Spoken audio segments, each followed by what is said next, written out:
इसलिए मैंने अपनी शक्ति को 2 भागों में विभाजित किया है। परंतु क्या है ना वासुदेव, मुझे संदेह है कि आपकी ये सेना मेरा आदेश नहीं मानेगी। अवश्य मानेगी।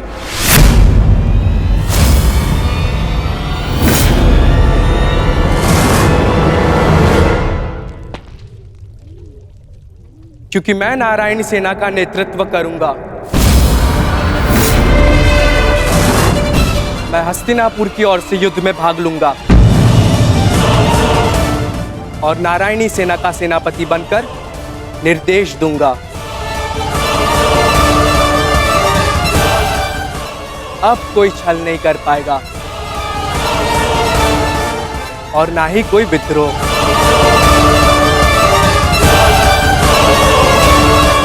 अब तो आपके मन में कोई संदेह नहीं है ना स्वसुर श्री? अब कोई संदेह नहीं।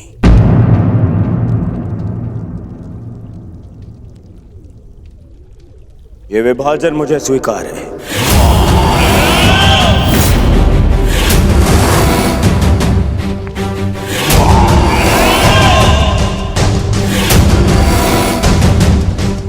हस्तिनापुर नारायणी सेना की प्रतीक्षा करेगा। अब मुझे आज्ञा दीजिए, बहुत कार्य शेष है, तैयारियां करनी है। विनम्रता से।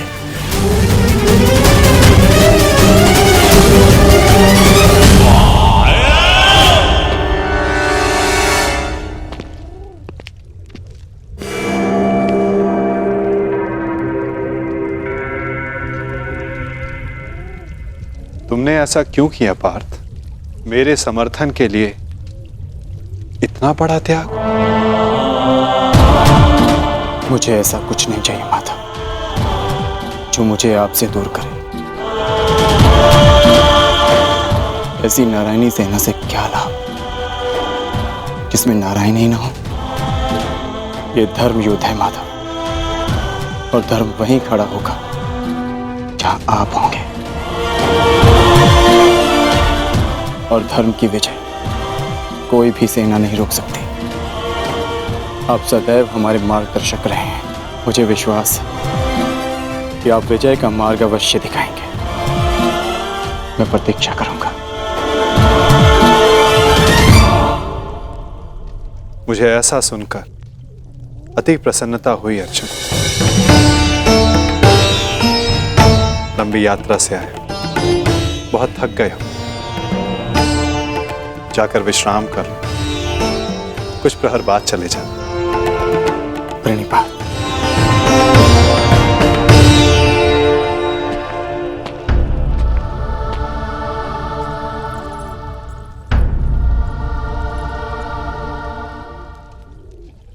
मुझे क्षमा कर दीजिए पिताश्री। मैंने आपको पक्षपाती समझा। मुझसे बहुत बड़ी भूल हो गई। ठीक कहा था आपने, आप लोगों को नहीं चुनते, लोग आपको चुनते हैं।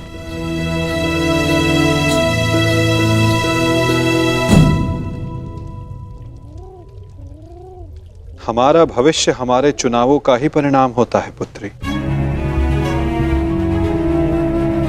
जीवन में किस मोड़ पर हम क्या निर्णय चुनते हैं, उससे सिद्ध होता है कि हमें हमारा लक्ष्य मिलेगा या नहीं। परंतु क्या होगा पिताश्री? मैं ऐसा क्या करूं जिससे मेरे पति और मेरे पिता सुरक्षित रहे? कर्म करो लक्ष्मण, फल की चिंता ना करो। तुम्हारे पिता और सांब को उनके कर्मों का फल मिलेगा और अर्जुन को अपने कर्मों का।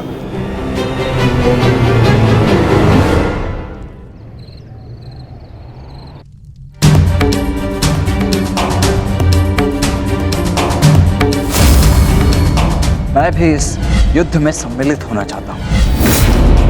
मैं अपना निर्णय ले चुका हूं और अपना पक्ष भी चुन चुका हूं। जिस ओर मेरा मित्र सांब होगा।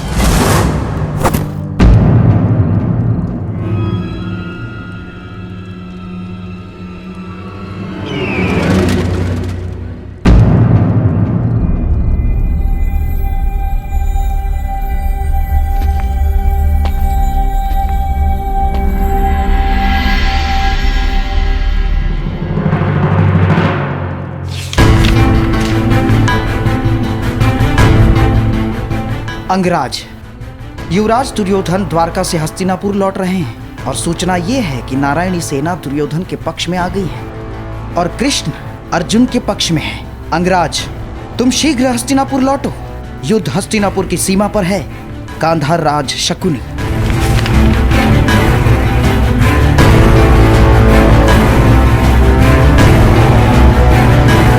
ये तुमने कैसी मूर्खता कर दी मित्र, कैसी मूर्खता कर दी तुमने।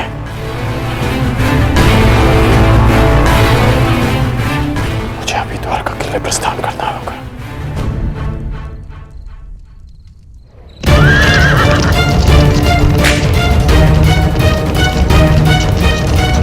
पिताश्री, ये अचानक कहां जा रहे हैं?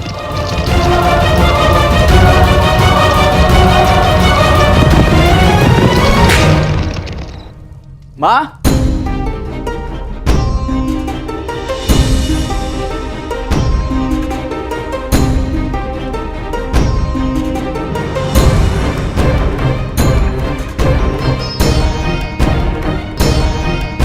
एक बार पुनः अपने कर्तव्य के लिए अपने परिवार को छोड़कर जा रहे हैं पिताश्री।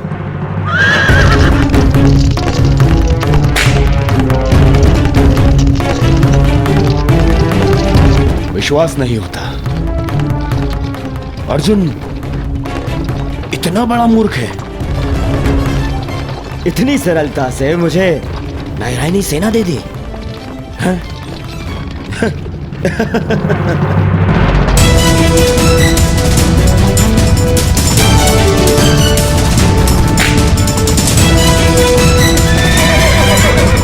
सारथी रोको। वेद,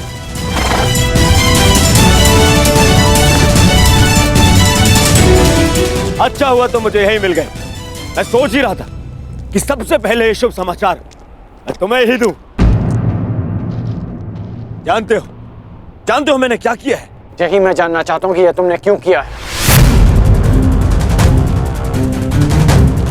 प्रतीत होता है कि तुम्हें सूचना पहले ही मिल गई है, परंतु तुम दुखी क्यों?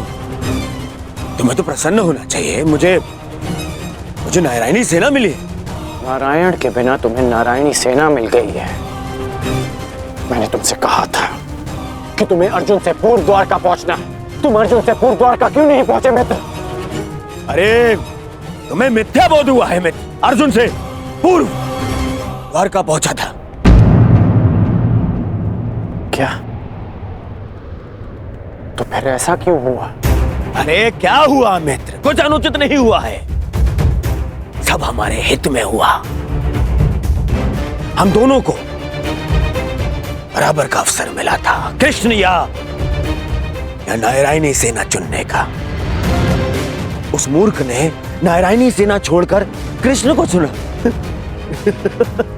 और मैंने भी उसकी मूर्खता के लिए उसे रोका नहीं। और क्यों रोकता? हा? पहले अवसर उसे मिला, जबकि पहले मैं पहुंचा था। और तुमने वासुदेव को नहीं चुना। ये क्या किया तुमने? तुमने वासुदेव को क्यों नहीं चुना मित्र?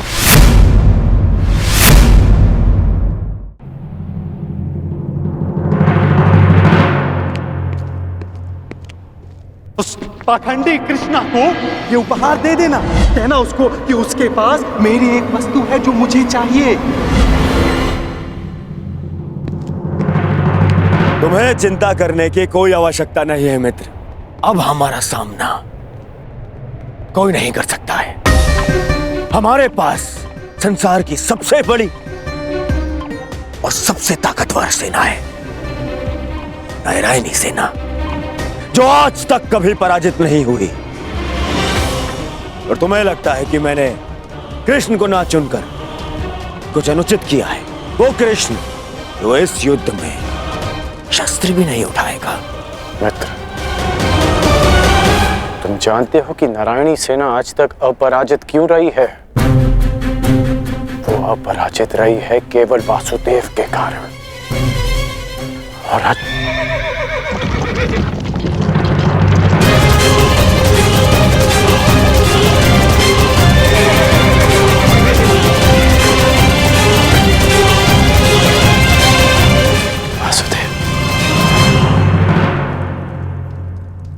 मैं नारायणी सेना का नेतृत्व करूंगा।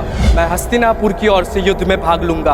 अब ना ही कोई छल कर पाएगा और ना ही कोई विद्रोह।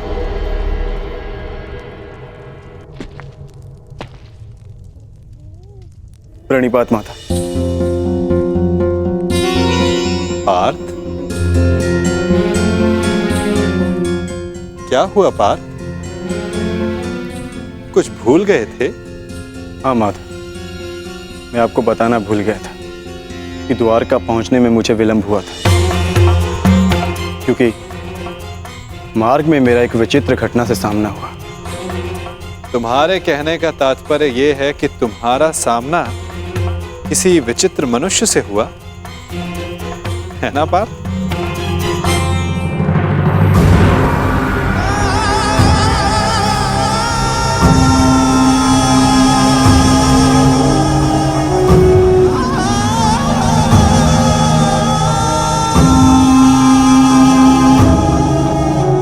मैं यहाँ तुम्हारा ही तो कार्य करने आया था युवराज दुर्योधन। मैं वासुदेव, पौंड्रक वासुदेव।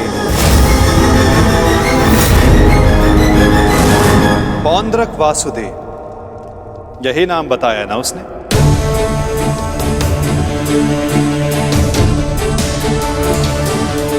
जिसने मेरी भांति वेशभूषा भी धारण कर रखी थी, है ना? हाँ, आप जानते हैं मैं भी कैसा प्रश्न पूछ रहा हूं, भला आपसे क्या छिपा है? परंतु मेरी समझ में यह नहीं आता कि वो पाखंडी आपके रूप में प्रस्तुत होकर सबको भ्रमित कर रहा है और आप शांति की आशा में कभी कभी शांत बैठना भी पड़ता है पार्थ।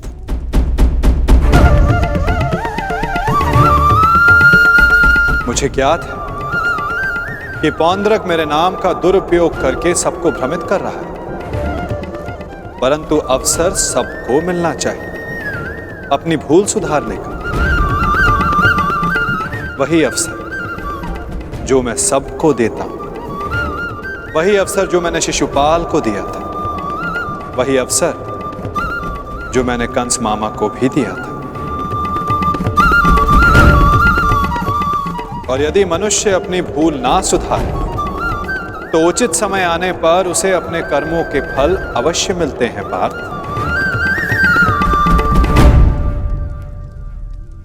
अब तुम मुझे पौंड्रक का संदेश सौंप सकते हो पार्थ।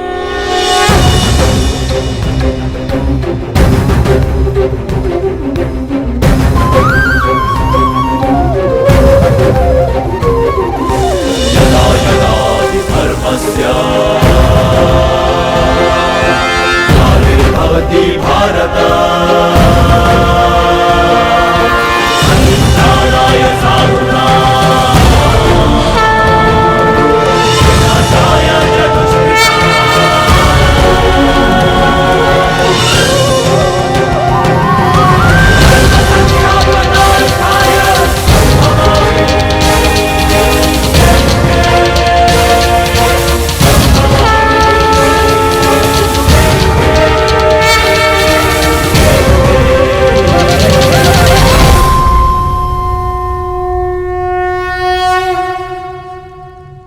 ये क्या था माधव? पौंड्रक का संदेश पार्थ। संदेश? हाँ पार्थ, ये संदेश कि जो भी मेरे दर्शाए मार्ग पर चलेगा पौंड्रक उसका नाश कर देगा।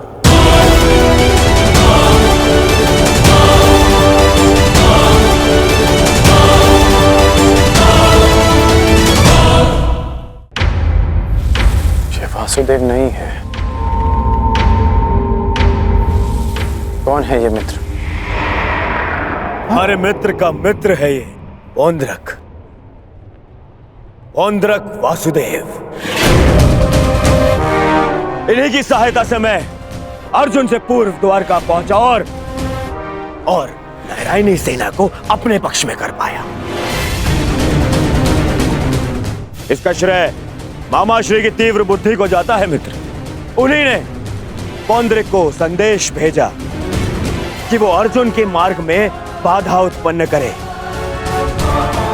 इन्होंने अर्जुन को रोका और उसी कारणवश मैं अर्जुन से पूर्व द्वारका पहुंच पाया। अर्जुन को मार्ग से भटकाने का पूरा प्रबंध कर दिया है मैंने। तो तुमने फिर से छल किया। छल? छल मैंने नहीं, उन्होंने किया। युधिष्ठिर के स्थान पर अर्जुन को भेजकर मैंने तो केवल उन्हें उत्तर दिया है। मित्र, उन्होंने जो किया उसे छोड़ो,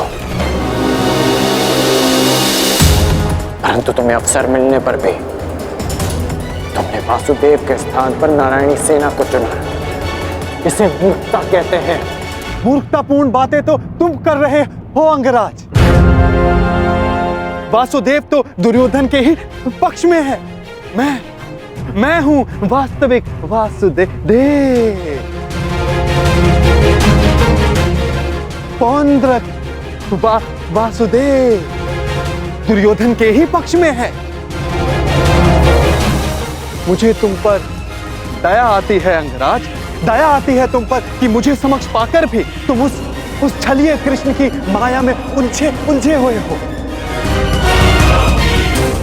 समझ ही नहीं आता कि ऐसी क्या माया डाली उस छलिए कृष्ण ने कि तुम सत्य देखने को प्रस्तुत ही नहीं हो।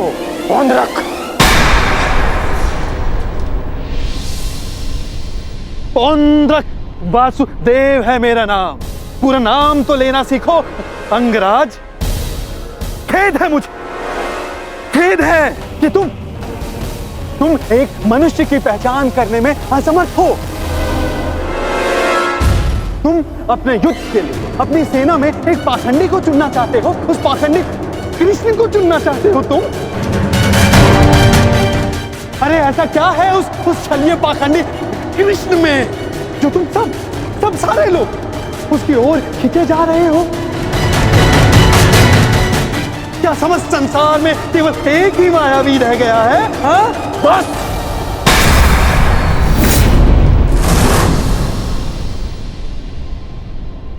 बस तुम करो मित्र, बस। मुझे कृष्ण की वो विशाल सेना चाहिए थी जो मुझे मिल गई। वैसे भी वो निहत्था निशस्त्र कृष्ण मेरे किस काम का है? हाँ, सत्य कहा दुर्योधन, सत्य कहा। वो छलिया कृष्ण किसी काम का नहीं। देखना, तुम ही जीतोगे ये युद्ध, क्योंकि तुम्हारे पास केवल नारायणी सेना नहीं, स्वयं वास्तविक नारायण, वास्तविक वासुदेव, पौंड्रक वासुदेव। वो कृष्ण तो मेरा रूप रखकर सबको भ्रमित करता रहता है। बैरूपिया मात्र है वो तो। उस कृष्ण का तो इस संसार से मैं अब एक और शब्द वासुदेव के विरुद्ध मत कहना।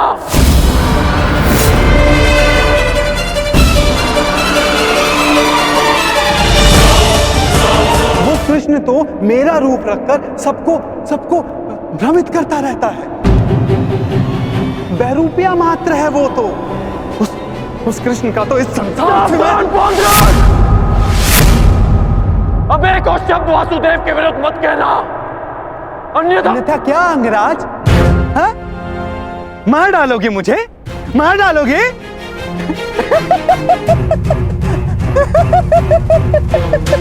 दुर्योधन, तनिक देखो तुम्हारी सेना का ये वीर कहीं वास्तविकता में उस छलिए का गुप्तचर तो नहीं है।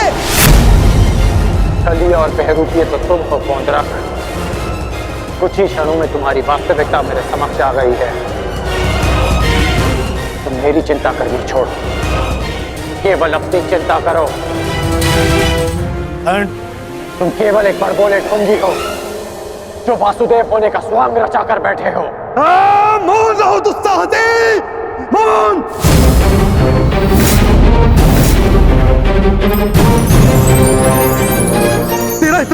बात कि तू मुझे पौंद्र वासुदेव को ढोंगी कहता है, मूर्ख। शांत हो जाओ मित्र, शांत हो जाओ। पौंद्रक, कांड का यह तात्पर्य नहीं था, मेरा यही तात्पर्य था। ये ढोंगी है।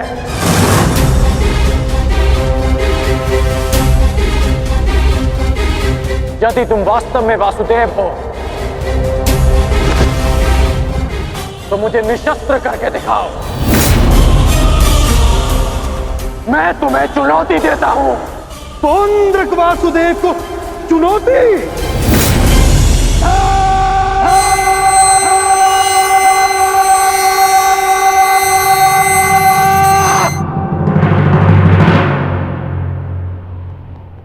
ऐसे खड़े खड़े देख क्या रहा है तू, मूर्ख? हाँ, मेरे साथ युद्ध कर। मेरे हाथों मरेगा, तुझे मोक्ष मिलेगा।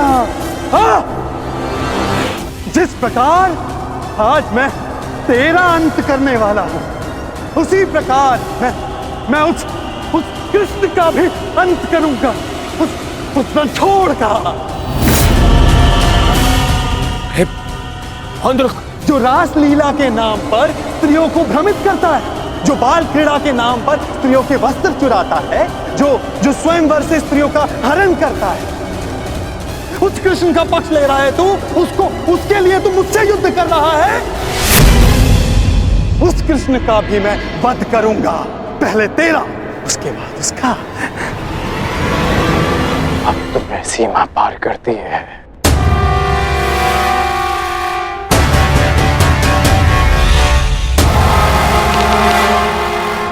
नहीं मित्र, नहीं मित्र, आज इस पौंद्रक का अंतिम दिवस है।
अगला प्रहार तुम्हारे सीने को चीर देगा पौंद्रक। क्षमा मांगो।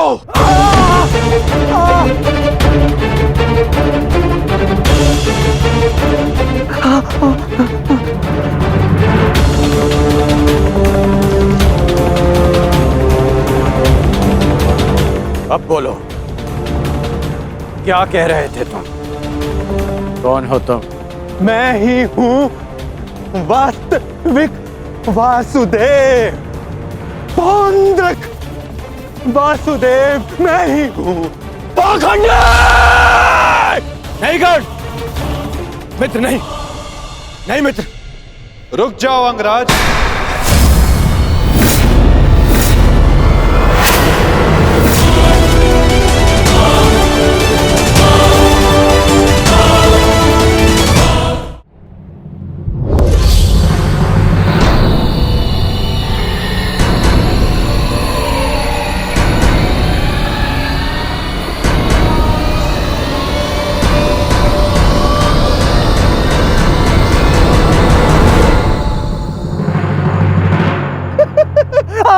आ गया तू, चलिए आ गया।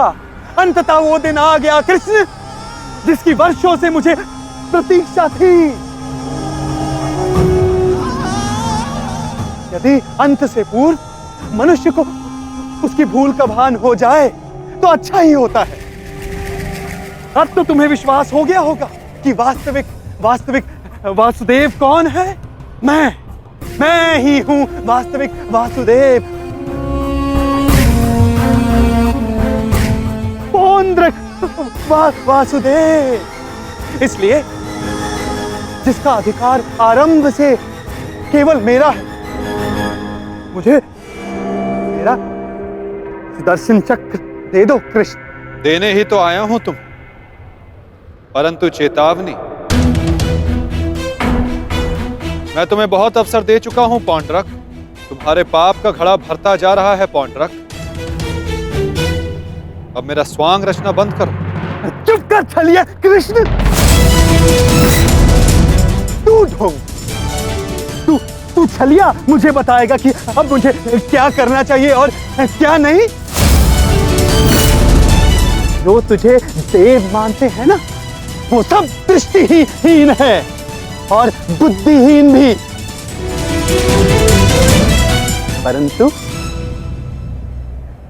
मैं नहीं हूं। अपने सहयोगियों को धैर्य की महिमा समझाओ दुर्योधन। युद्ध प्रारंभ होने में अभी समय शेष है और समय से पूर्व युद्ध को आमंत्रण देना सर्वनाश को आमंत्रित करने के समान होता है दुर्योधन।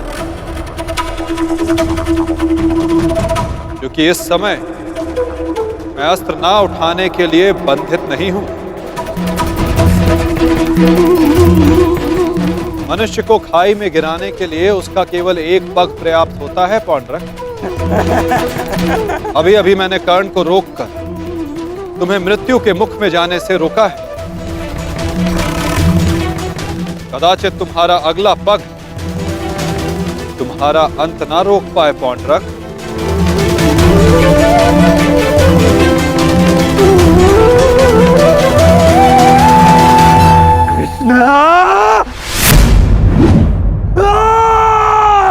बंद कर ये भाषण छलिए।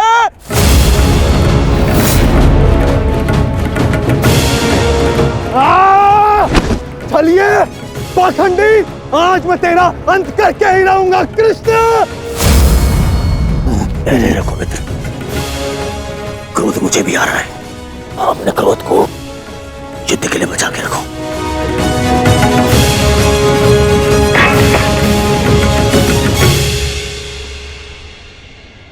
ठीक कहा वासुदेव, युद्ध होगा, परंतु उचित समय पर और उचित स्थान पर। उस महायुद्ध के प्रथम दिवस पर मैं आपको उत्तर अवश्य दूंगा।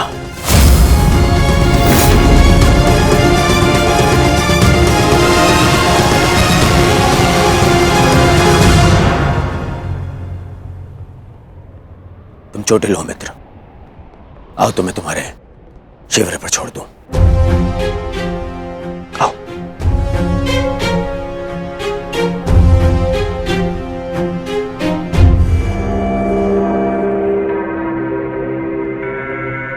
मित्रकर्ण, तुमसे हस्तिनापुर पे भेंट होगी। आशा है तब तक तुम अपने इस भ्रम से निकल जाओगे और तब तुम समझोगे कि मेरा चुनाव उचित था। आशा तो मुझे थी मित्र कि तुम अपने भ्रम से निकलकर वास्तविक शक्ति को पहचानोगे, परंतु अब कोई लाभ नहीं। जो हानि तुमने स्वयं को और हम सबको पहुंचानी थी, वो तुम पहुंचा चुके हो। चल मोटे, आजा। कृष्ण, मैं अपना सुदर्शन चक्र तुझसे लेकर रहूंगा, जिस पर आरंभ से केवल मेरा अधिकार था, है और रहेगा।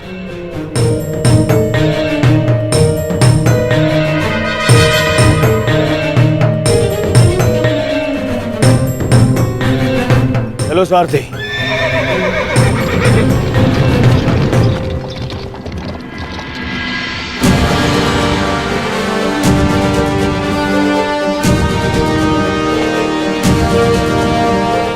प्रणिपात वासुदेव,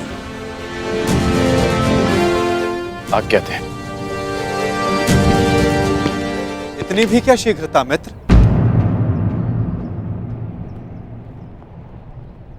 सारथी रह चुका हूं तुम्हारा। आज भी अपने रथी का मन पढ़ सकता है ये नटवर। समझता हूं कि तुम व्यथित हो। क्या अपने मन की बात अपने सारथी से नहीं कहोगे तुम?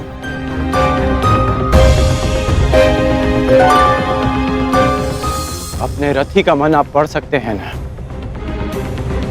तो पढ़ लीजिए।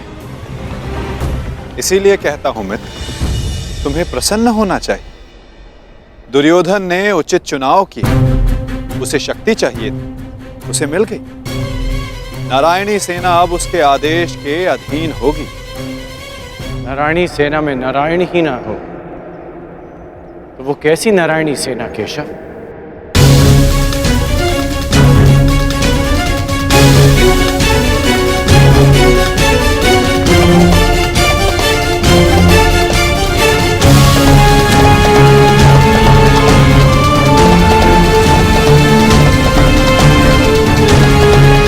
जो दुर्योधन ना पहचान सका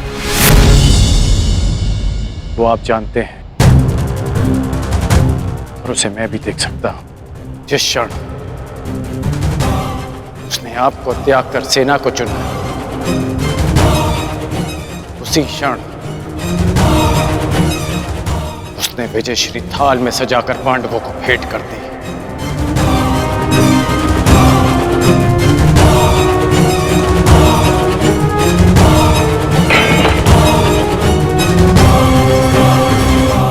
ऐसा क्यों लगता है मित्र? नारायणी सेना दुर्योधन के अधीन होने से उसकी शक्ति में वृद्धि अवश्य हुई है। तुम्हें नहीं लगता कि अर्जुन ने भूल की? क्या मिला उसे निहत्थे कृष्ण को चुनने से? जिसके हाथ के संकेत से सृष्टि बनती है और बिगड़ती है, वो कैसे निहत्था हो सकता है वासुदेव? परंतु सत्य ये भी है मित्र कि मेरे युद्ध में उपस्थित रहने पर भी मैं युद्ध नहीं करूं, तो फिर मुझसे किसी को क्या हानि और क्या लाभ? सबसे बड़ा अस्त्र तो आप चला चुके हैं, स्वयं को दुर्योधन के विपक्ष में रखकर। आप ही कहते हैं ना कि निर्णय ना लेना भी कभी कभी सबसे महत्वपूर्ण निर्णय होता है, कि हम पक्ष ना चुनकर भी कभी कभी पक्षपात कर जाते हैं, भले ही संसार ना देख पाए। परंतु मैं जानता हूं कि आपने पक्ष लिया है वासुदेव।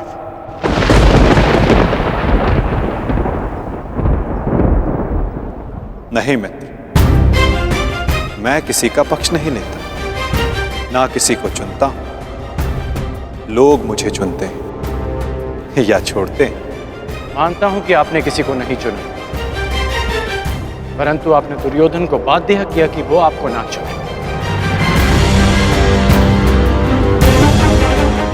आपने ऐसी परिस्थितियां उत्पन्न की कि वो ही आपको चुने जिसे आप चुनना चाहते हैं।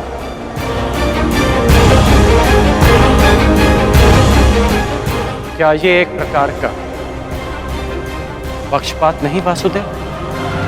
तुम्हारी यही प्रवृत्ति मुझे भाती है मित्र, और तुम्हें सबसे भिन्न बनाती है। तुम बुद्धिमान हो और स्पष्टवादी भी।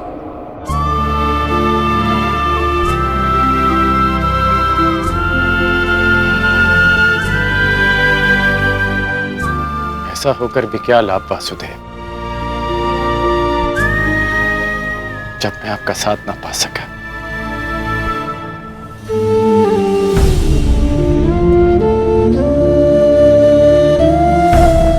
कितने वर्ष हो गए हमारी भेंट को? जब से हम मिले हैं हमारे पक्ष सदा भिन्न थे, परंतु हमारी सोच एक थी वासुदेव। फिर आपने ऐसा क्यों किया? मैंने ऐसा क्या किया मित्र?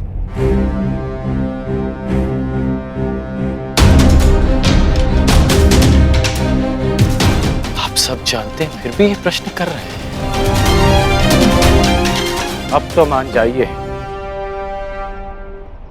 कि आप पक्षपाती हैं। कैसा पक्षपात अंगराज? विराट नगर में मैंने कौरवों और पांडवों को समान अवसर दिए कि द्वारका आकर मुझसे पहले जो समर्थन की मांग करेगा मैं उसी का समर्थन करूंगा। विराट नगर में जब आपने वचन दिया वहां सब उपस्थित थे, परंतु द्वारका में जो घटित हुआ वो केवल दुर्योधन और अर्जुन ही जानते हैं। दुर्योधन को केवल आपने भ्रम दिया और शक्ति दी अर्जुन को।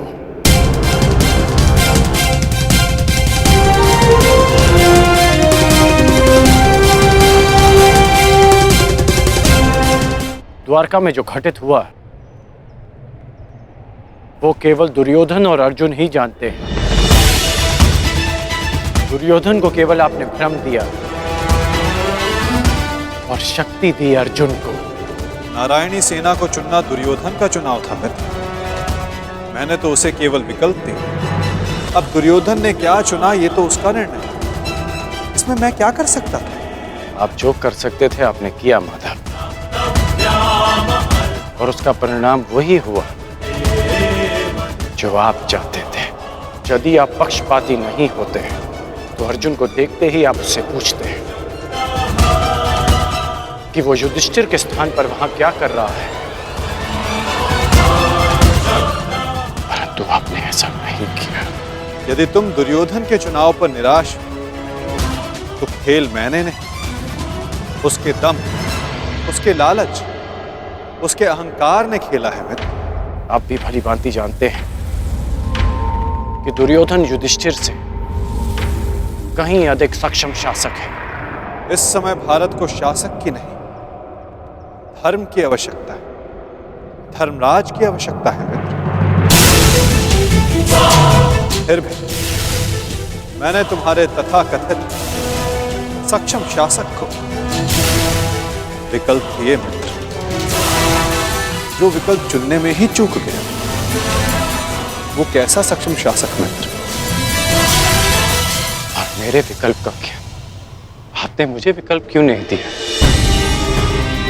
कौरवों और पांडवों के मध्य आपने मुझे क्यों छोड़ दिया? क्या आपकी दृष्टि में मेरा कोई महत्व नहीं केशव? मैंने तो सदैव तुम्हें विकल्प दिए मित्र। अब तुमने ही मुझे नहीं चुना तो उसके लिए तुम स्वयं उत्तरदायी। मैंने तो वर्षों पहले तुम्हारा सारथी बनना स्वीकार किया था मित्र, परंतु तुमने ही अलग मार्ग चुना। मैं तुम्हें सदा धर्म के लिए लड़ते देखना चाहता था, परंतु तुमने सदैव दुर्योधन के छल का साथ दिया। परंतु अब भी कुछ नहीं बिगड़ा, तुम्हारे लिए अब भी अवसर शेष है मित्र। तुम मनुष्य श्रेष्ठ हो, परंतु अनुचित स्थान पर। उचित स्थान का चुनाव करो मित्र। ये विकल्प नहीं है माधव, और यदि आप इसी को विकल्प कहते हैं तो आप ऐसा विकल्प मुझे अनेक बार दे चुके हैं, और मैंने सदा आपसे कहा कि ऐसा संभव नहीं है। मुझे इस बात का खेद रहेगा कि आप मेरे साथ नहीं होंगे, परंतु ये खेद मैं अपने मित्र को नहीं होने दूंगा, जिस मित्र ने मुझ पर विश्वास किया। आप अपना धर्म निभाइए और मैं अपना ऋण चुकाऊंगा वासुदेव।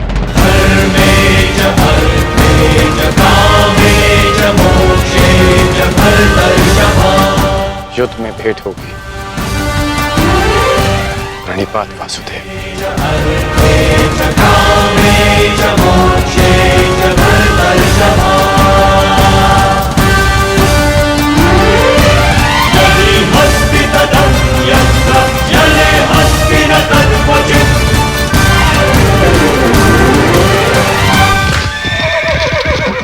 नहीं मित्र, युद्ध से पूर्व हमारी भेंट होगी, और मैं तुम्हें एक और अवसर दूंगा। तुम्हें आभास कराऊंगा कि जितना सम्मान तुम्हें चाहिए उससे कहीं अधिक सम्मान के योग्य हो तुम। अगली भेंट में तुम्हारी वास्तविकता से भेंट करवाऊंगा मित्र। तुम्हें ज्ञात होगा कि तुम वास्तव में कौन हो। आशा है कि उस दिन तुम उचित विकल्प चुनोगे मित्र।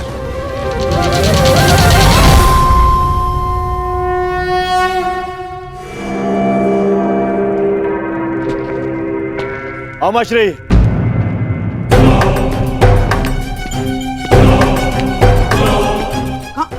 कहाँ थे तुम? मैं कब से तुम्हारी प्रतीक्षा कर रहा हूँ। बताओ क्या हुआ द्वारका में?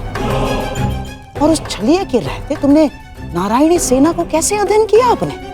हैं? अब बैठिए तो बैठिए। अरे अमश्री, आज तक आप अपनी चालों से मुझे आश्चर्य में डालते थे, परंतु आज मैंने इतनी बड़ी वजह से आपको और सबको आश्चर्य में डाल दिया।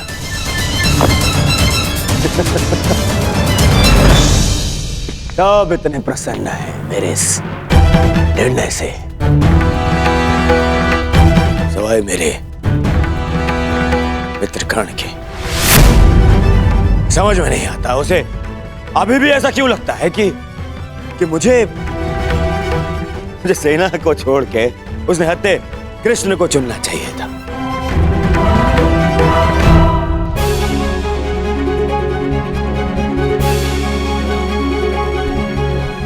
आज वासुदेव हमारे साथ है, तो इसका सारा श्रेय पांचाली को जाता है। यदि तुमने अर्जुन को ना भेजा होता तो कदाचित ये संभव ना होता।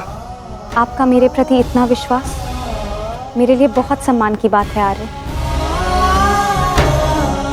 और मुझे भी पूर्ण विश्वास है कि आप हस्तिनापुर के लिए अधिक योग्य शासक सिद्ध होंगे। अरे कोई जाओ, समझाओ, बताओ उसे कि कितनी बड़ी भूल कर रहा है वो।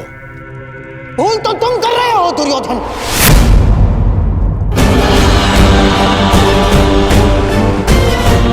आज पहली बार मैं कर्ण से सहमत हूं।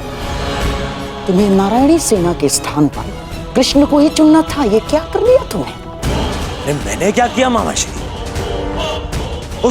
उस कृष्ण ने वहां वचन दिया कि वो युद्ध में अस्त्र नहीं उठाएगा, तो फिर मैं नारायणी सेना को छोड़कर उसने हत्या कृष्ण को चुनकर क्या कर लेता? अब हमारे विरुद्ध पूरी नारायणी सेना होगी जो हर प्रकार की व्यू रचना में निपुण है। हमें अपने सैनिकों को श्रेष्ठ प्रशिक्षण देना होगा। तब तक माधव हमारे साथ है नकुल। हमें किसी बात की चिंता करने की कोई आवश्यकता नहीं। यदि आज वो हमारे पक्ष में होता तो पांडवों के लिए नहीं, आज वो हमारे लिए रणनीति बनाता, हमारे लिए। उसका वास्तविक अस्त्र तो उसकी नीति ही है। वो कृष्ण कोई साधारण मनुष्य नहीं है ना। अरे महामायावी है वो, महामायावी। वो समय को अपने मुताबिक चलाना जानता है, और इतना ही नहीं, वो अपने पक्ष के अनुसार परिस्थितियां भी बदल देता है। समझ गए? इसीलिए हम आरंभ से चाहते थे कि पांडवों से कैसे अलग कर दिया जाए उस छलिए को, परंतु तुमने इतना बड़ा अवसर गवा दिया। क्या किया ये है?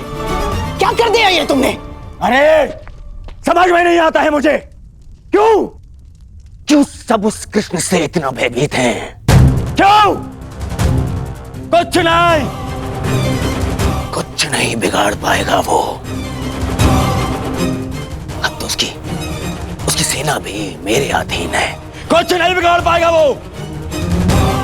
देखो दुर्योधन, अब इस बात पर वाद विवाद करके समय व्यर्थ करने से कोई लाभ नहीं। जो हानि होनी थी वो तो हो चुकी।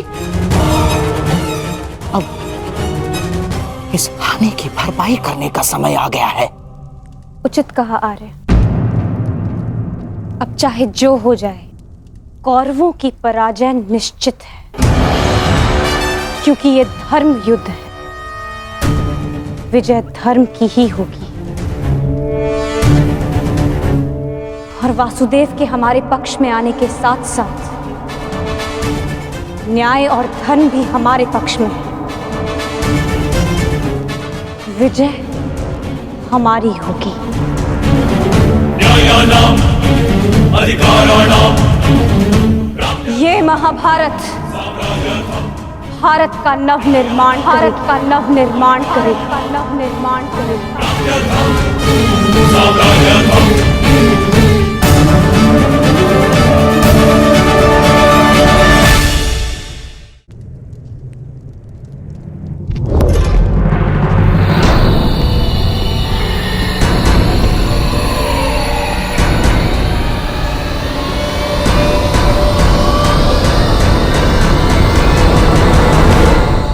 अच्छा हुआ कर्ण, तुम आ गए। हम तुम्हारी प्रतीक्षा कर रहे थे। हाँ, सभा का आरंभ मैं सबसे पूर्व महाराज धृतराष्ट्र को राजकुमारी लक्ष्मणा के विवाह की बधाई देकर करना चाहता हूँ। बधाई हो महाराज। और हाँ, अत्यंत खेद के साथ मुझे ये भी कहना पड़ रहा है कि ये अंतिम शुभ अवसर था जिसमें सारे कुरुकुल ने भाग लिया। हाँ, क्या पता इस युद्ध के पश्चात कौन जीवित रहेगा और कौन नहीं।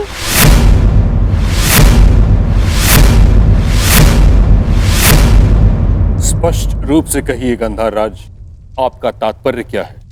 अब से पूर्व तो आपने इस प्रकार के विचार कभी प्रकट नहीं किए, और अब जब दुर्योधन ने कृष्ण को ना चुनकर नारायणी सेना को चुना है, तो अब इस प्रकार के विचार क्यों?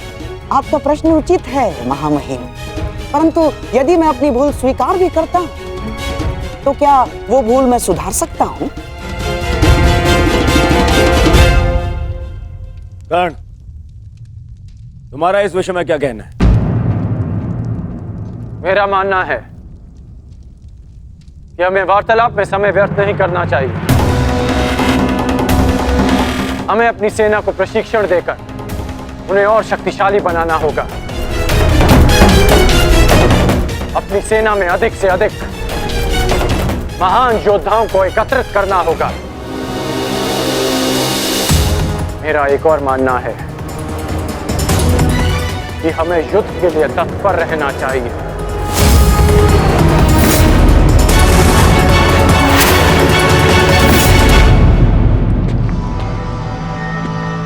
क्या तुम्हें भी यहाँ उपस्थित होने के लिए कहा गया? हाँ भ्राताश्री, मुझे प्रहरी ने निद्रा से उठाकर संदेश दिया कि हमें शीघ्र ही यहाँ उपस्थित होना है। परंतु क्यों और किसके आदेश पे? ये आदेश मैंने दिया है।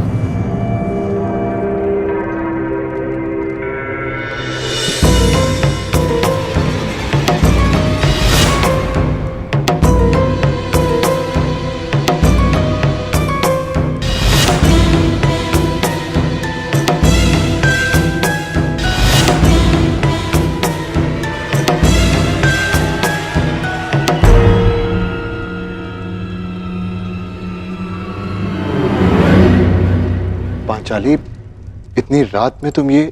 क्योंकि ये समय सोने का नहीं है धर्मराज, जागने का है। और जो बात मैं कहना चाहती हूं उसके लिए सूर्योदय की प्रतीक्षा नहीं कर सकती।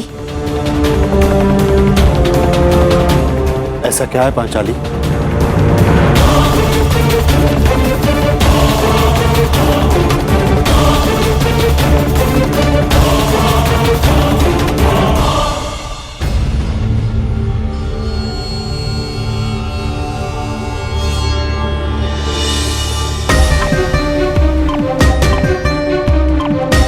पांचाली, ये तिथि कैसी?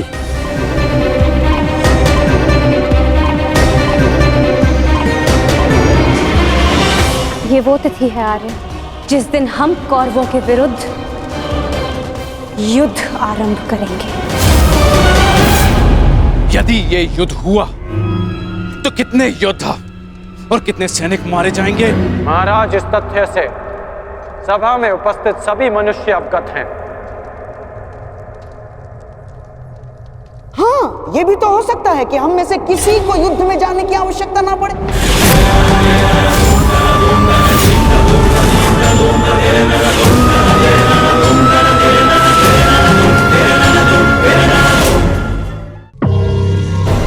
महामहिम, जैसे पुराणों में मैंने पढ़ा है कि स्वयं भगवान भी अपने शत्रुओं को एक अंतिम अवसर देते हैं, तो क्या हम अपने शत्रु को अंतिम अवसर नहीं दे सकते? दे सकते हैं ना महामहिम? गांधार राज, युद्ध होना निश्चित है और होकर ही रहेगा। और इसकी उल्टी गिनती प्रारंभ हो चुकी है।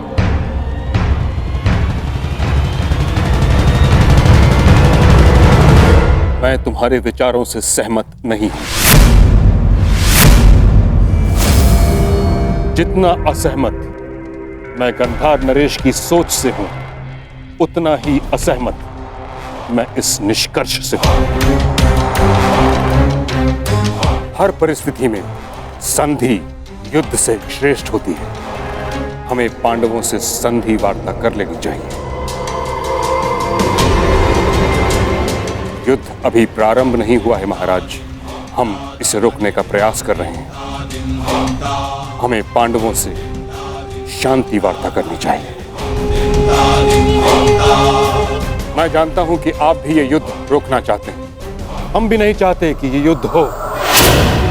हमारा प्रयास है कि हस्तिनापुर के मस्तक पर इस महाविनाशी युद्ध का कलंक न लगे।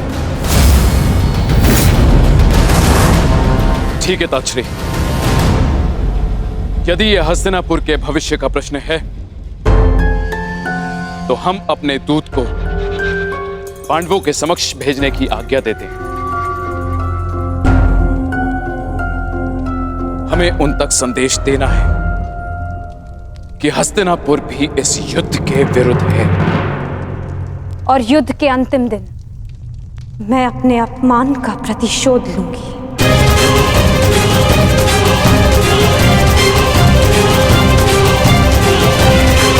जिस दिन दुर्योधन का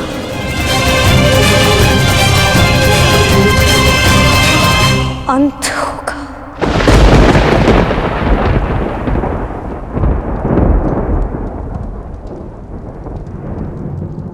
महाराज, ऐसे ये मेरा अंतिम निर्णय है कर्ण। हमें अपनी ओर से एक प्रतिनिधि चुनना होगा। क्या आपके मस्तिष्क में कोई नाम है महाराज? संजय,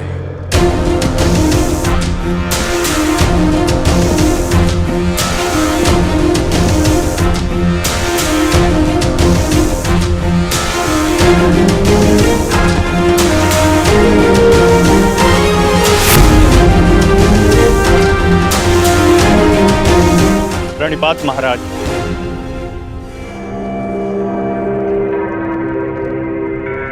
मुझे भी संजय के साथ जाने की आज्ञा दीजिए महाराज। नहीं कर्ण, यह एक अत्यंत संवेदनशील प्रकरण है। हमें योद्धा नहीं, नीतिपरक मनुष्य चाहिए।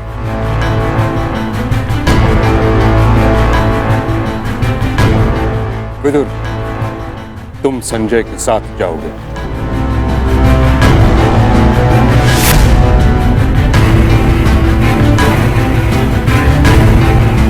तो ठीक है, विदुर और संजय दोनों हस्तिनापुर की ओर से शांति प्रस्ताव लेकर जाएंगे। यह एक पारिवारिक प्रकरण है और हम नहीं चाहते कि परिजन ही परिजनों का रक्त बहाए। उचित है पांचाली, उचित है।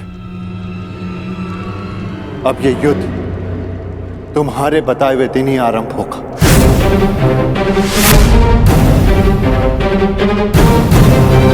और इसका संदेश हम कौरवों तक पहुंचा देंगे।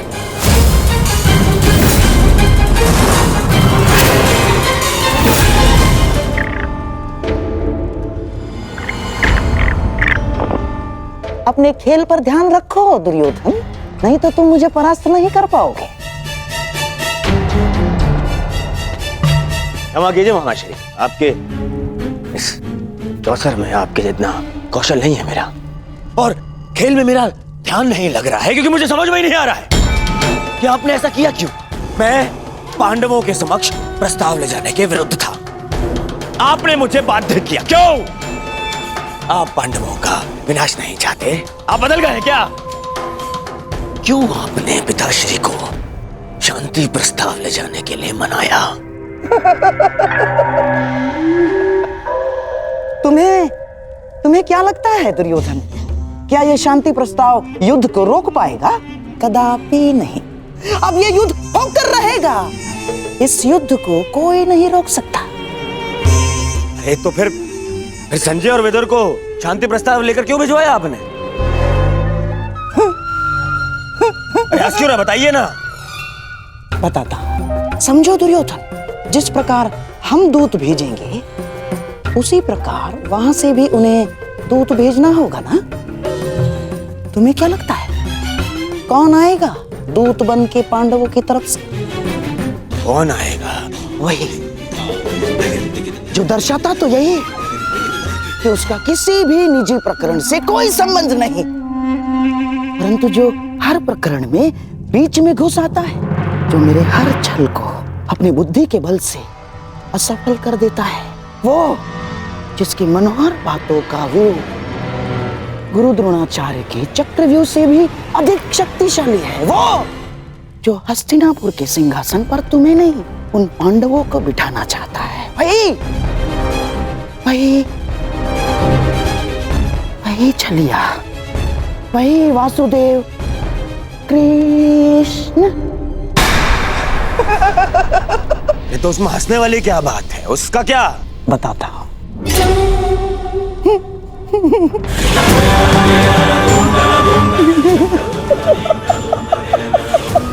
चलिए।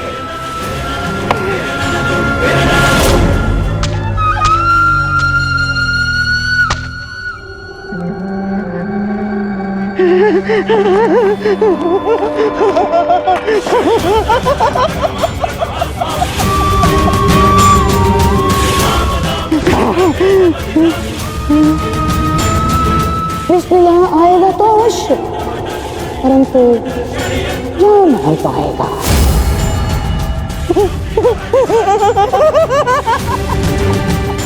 जा नहीं पाएगा।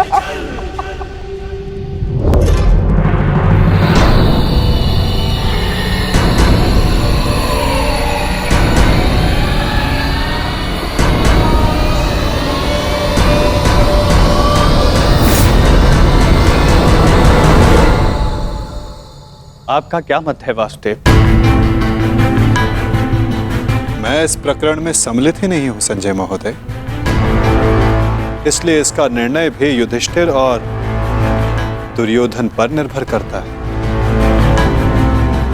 परंतु मेरा यह कर्तव्य है कि मैं आप लोगों के विचारों को जानूं, क्योंकि शांति प्रस्ताव के लिए आप सबके समक्ष मुझे भेजा गया है और मैं ये आशा करता हूं कि धर्मराज भी शांतिपूर्वक इस प्रस्ताव पर विचार करेंगे। वो तो इस पर निर्भर करता है कि आपके युवराज का क्या विचार है। मैं केवल महाराज धृतराष्ट्र का संदेश लेकर आया हूं वासुदेव। युवराज दुर्योधन के विचार मैं नहीं जानता, क्योंकि मेरे पास दिव्य दृष्टि नहीं है। किसे ज्ञात संजय महोदय, किसी दिन आपको दिव्य दृष्टि मिल जाए और आप वो देख पाए जो सबके लिए संभव ना हो।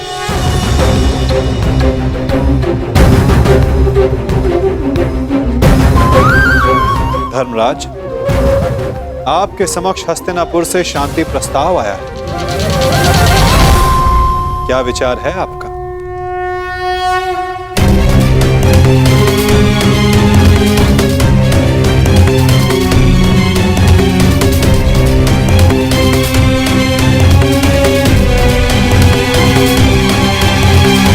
यदि हस्तिनापुर शांति चाहता है तो हमें भी युद्ध करने की कोई ललक नहीं।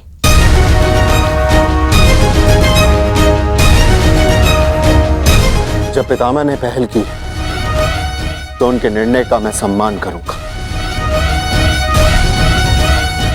परंतु ये युद्ध केवल मेरा नहीं, मेरे अनुजों का भी है और पांचाली का भी, इसलिए उनका मत जानना भी अत्यंत आवश्यक है। हमें ज्ञात है कि अवश्य ही तुम सबके हित की सोचोगे युधिष्ठिर, इसलिए हम सबको सबसे अधिक आशा तुमसे ही है। मुझे विश्वास है प्रतिकार और प्रतिघात के स्थान पर तुम शांति को महत्व दो। जहां तक शेष पांडवों का प्रश्न है, मुझे विश्वास है कि ये सब तुम्हारे निर्णय का सम्मान करें।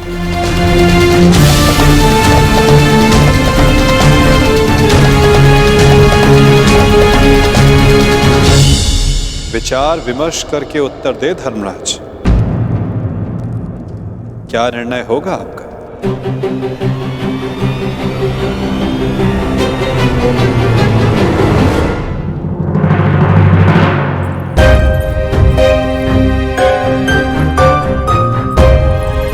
वृषसेन।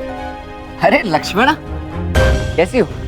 मैं ठीक हूँ, परंतु तुम्हें यहाँ देख के आश्चर्य हुआ। तुम यहाँ कैसे? वो मैं शाम से मिलने आया था। हाँ, परंतु कुमार शाम से पहले मैं तुमसे मिलना चाहती थी।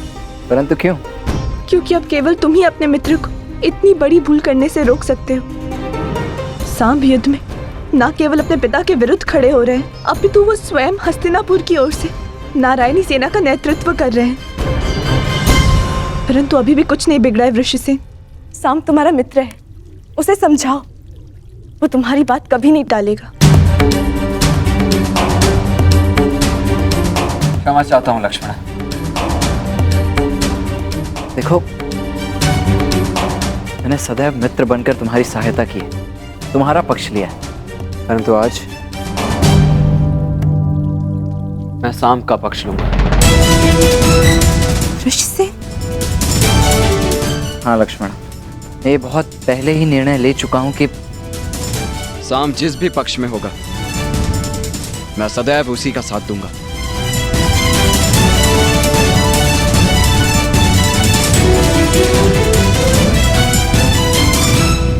परंतु तुम्हें चिंता करने की आवश्यकता नहीं है लक्ष्मण। मेरे जीते जी शाम को कुछ नहीं होगा, विश्वास करो मेरा। पक्ष जो भी हो, हानि तो मेरे परिवार को पहुंच रही है ना वृषसेन। तुम ही बताओ मुझे, प्रभु से मैं किस पक्ष के लिए प्रार्थना करूं? दोनों ही पक्षों में मेरा ही परिवार लड़ रहा है। मैं क्या करूं वृषसेन? तुम्हारे इस प्रश्न का उत्तर मेरे पास नहीं है लक्ष्मण। मैं तो ये भी नहीं कह सकता कि मैं तुम्हारी इस असमंजस से भरी परिस्थिति को समझ सकता हूँ। तुम इस युद्ध में भाग क्यों ले रहे हो वृषसेन? तुम्हारा तो पांडवों से कोई संबंध नहीं है, तो तुम अपने पिता के साथ इस युद्ध में क्यों भाग ले रहे हो? केवल इसीलिए लक्ष्मणा, क्योंकि सांब कौरवों के पक्ष में, और इससे अधिक मेरे लिए कुछ महत्वपूर्ण नहीं। ऋषिसेन, मैं भान है तुम कितनी बड़ी भूल कर रहे हो। नहीं भान है तुम्हें, यदि भान होता तो इस युद्ध में भाग लेने के बजाय उसे रोकने का प्रयत्न कर रहे होते तुम। मैं तुम्हारे समक्ष बहुत सी उम्मीदें लेकर आई थी ऋषिसेन, परंतु प्रतीत होता है कि मेरी भूल थी। अपना ख्याल रखना ऋषिसेन।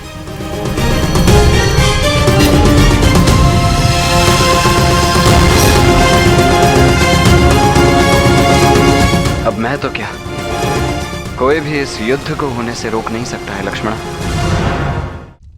तुम्हारा अपमान मुझे स्मरण है पांचाली, परंतु इस महायुद्ध में केवल महाविनाश होगा। दोषियों को दंड अवश्य मिलेगा, परंतु सहस्त्रों लाखों निर्दोषों के प्राण भी जाएंगे। न जाने कितने परिवार बिखर जाएंगे पांचाली, कितने परिवार। और न्याय का क्या धर्मराज? ये युद्ध न्याय का है, और आपकी ली हुई प्रतिज्ञा का क्या? अरे भीम, मैं कुछ नहीं भूला हूं पांचाली, ना ही तुम्हारे अपमान को, ना ही मेरी प्रतिज्ञा को। और जहां तक बात है इस शांति प्रस्ताव की, तो मैं इससे बिल्कुल सहमत नहीं।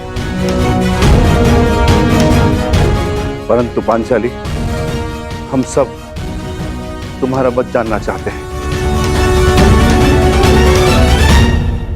क्योंकि यह प्रस्ताव स्वयं पितामह और महाराज के द्वारा भेजा गया है, और इसे ऐसे ही ठुकराया भी नहीं जा सकता।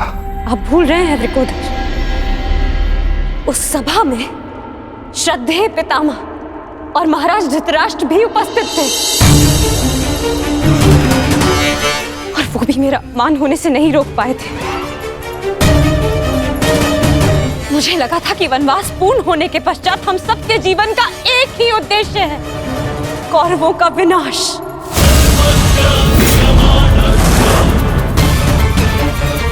परंतु अब मुझे ऐसा प्रतीत होता है कि आप सबके लिए केवल प्रस्ताव ही महत्वपूर्ण है। एक प्रस्ताव पर आपने अपना सब कुछ खो दिया, और आज एक दूसरे प्रस्ताव में आप सब कुछ भुला दिया जो हमने खोया था। क्या एक शांति प्रस्ताव कौरवों के दिए गए वर्षों पुराने घावों को भर सकता है? आप सबके दिए गए वचनों को भुला सकता है? यज्ञसेन, यदि तुम चाहो तो इस संधि को ठुकरा सकती हो। तुम्हें इसका पूर्ण अधिकार है, परंतु इसके पहले कोई भी निर्णय लेने से पूर्व मैं सखा वासुदेव से वार्तालाप करना चाहती हूँ।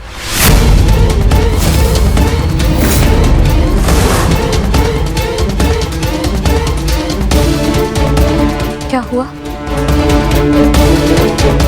सखा कहाँ है? वो हस्तिनापुर के लिए प्रस्थान कर रहे हैं। परंतु क्यों? परंतु क्यों? पांडवों की ओर से शांति दूत बनकर।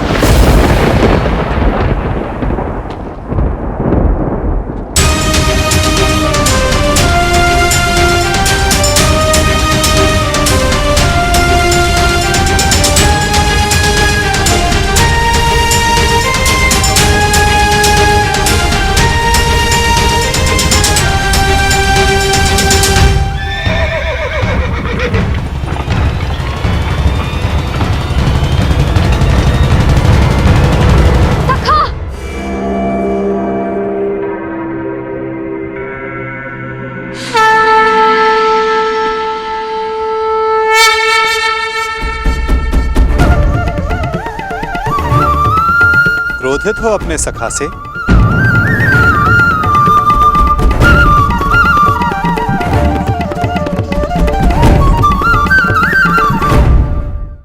क्रोधित हो अपने सखा से?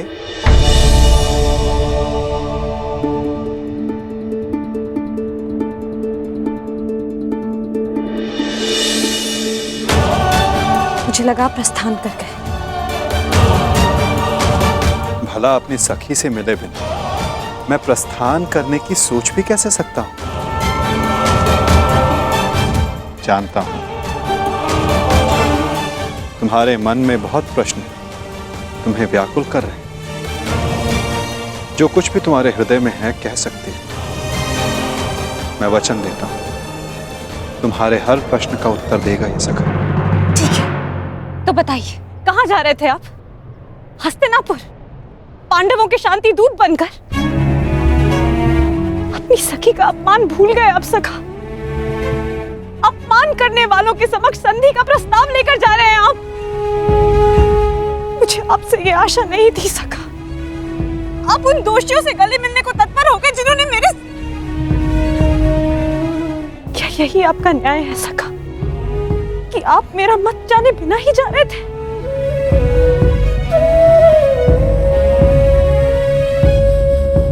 नहीं सखी, ऐसा नहीं। मैं भली भांति जानता हूं कि तुम्हारा मत क्या है और मैं तुम्हें वचन देता हूं कि तुम्हारा मत और मंतव्य दोनों ही पूर्ण होगा सखी। और इसीलिए मैं हस्तिनापुर जा रहा हूं। जो कह रहे हैं मुझे समझ नहीं आ रहा है सखा। मैं शांति दूत बनकर इसलिए जा रहा हूं सखी क्योंकि पहले संदेश हस्तिनापुर से आया है, परंतु अभी शांति प्रस्ताव स्वीकार नहीं हुआ है। मैं इसलिए जा रहा हूं ताकि कोई ये ना कह सके कि शांति प्रस्ताव होते हुए भी पांडवों ने आक्रमण किया, या फिर शांति प्रस्ताव का उत्तर नहीं दिया। मैं आपके इस उत्तर से संतुष्ट नहीं हो सका।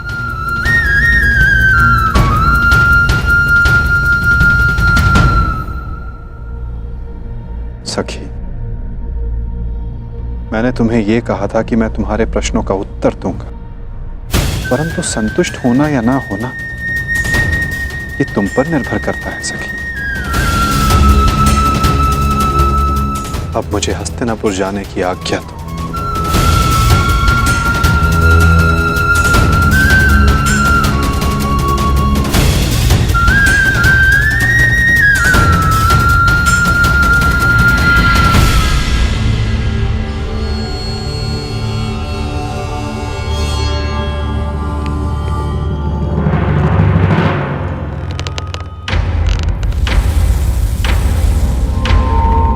कहाँ थे पुत्र?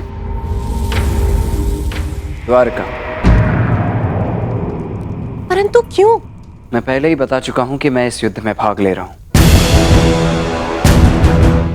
और उसी पक्ष से लड़ने वाला हूं जिस पक्ष से मेरा मित्र साम लड़ने वाला है। साम युवराज दुर्योधन के पक्ष में है और इसीलिए मैं भी वही हूं। मौन क्यों है? समझाइए, इसे रोकिए। अपने पति को अपने आराध्य वासुदेव के विरुद्ध खड़ा देखना क्या कम था, जो अब मेरा पुत्र भी उनके विरुद्ध खड़ा होगा? नहीं, मैं तुम्हें इस युद्ध में भाग नहीं लेने दूंगी। कुछ नहीं होने दूंगी तुम्हें।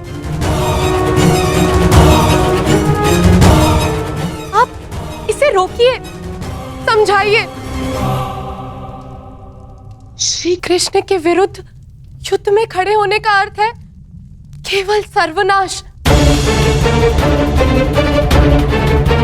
और ये अपने पिता की आज्ञा के विरुद्ध जाकर इस युद्ध में भाग नहीं ले सकता है।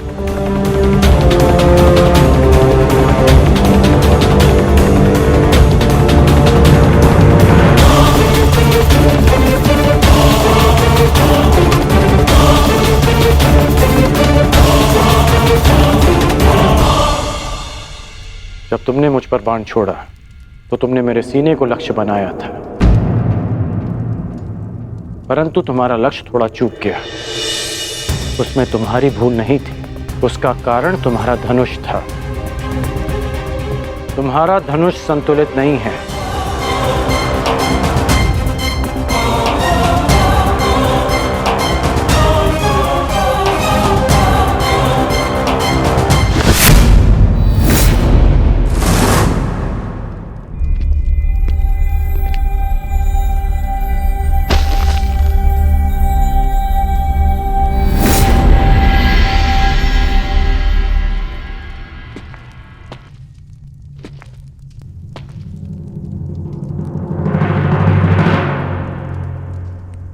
ये बिल्कुल संतुलित धनुष है, इसे मैंने अपने हाथों से बनाया है, जो तुम्हें इसी का प्रयोग करना है।